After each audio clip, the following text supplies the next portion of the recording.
Kita sekolah 12 tahun, lalu kuliah 4 tahun, belajar rumus, teori, hafalan, bahkan skripsi tebal-tebal.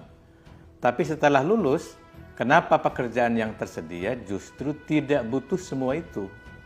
Data BPS 2023 menunjukkan lebih dari 58% lulusan perguruan tinggi di Indonesia bekerja di luar bidang keilmuannya.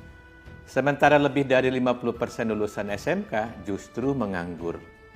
LPM FEB UI tahun 2024 bahkan menyebut ada mismatch besar-besaran antara pendidikan dan kebutuhan industri, baik secara vertikal, pendidikan terlalu tinggi, maupun horizontal, jurusan tidak nyambung dengan pekerjaan.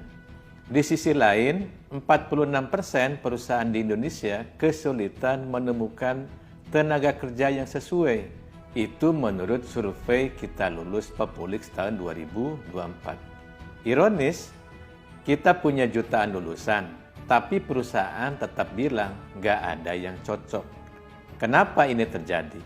Karena sekolah dan kampus masih mendidik untuk masa lalu, bukan untuk masa depan. Karena kita mengajar pelajaran, bukan melatih kompetensi. Karena kita sibuk mengejar nilai, bukan membangun skill dan karakter. Maka dunia pendidikan harus berubah. Kurikulum harus adaptif, berbasis kebutuhan zaman dan industri.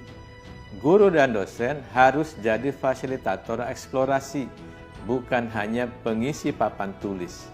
Anak-anak harus belajar kolaborasi lintas bidang, literasi digital, komunikasi, dan problem solving. Kita harus berhenti mendidik siswa hanya untuk ujian dan mulai mendidik mereka untuk hidup. Hidup yang kompleks, cepat, dan tidak bisa diprediksi.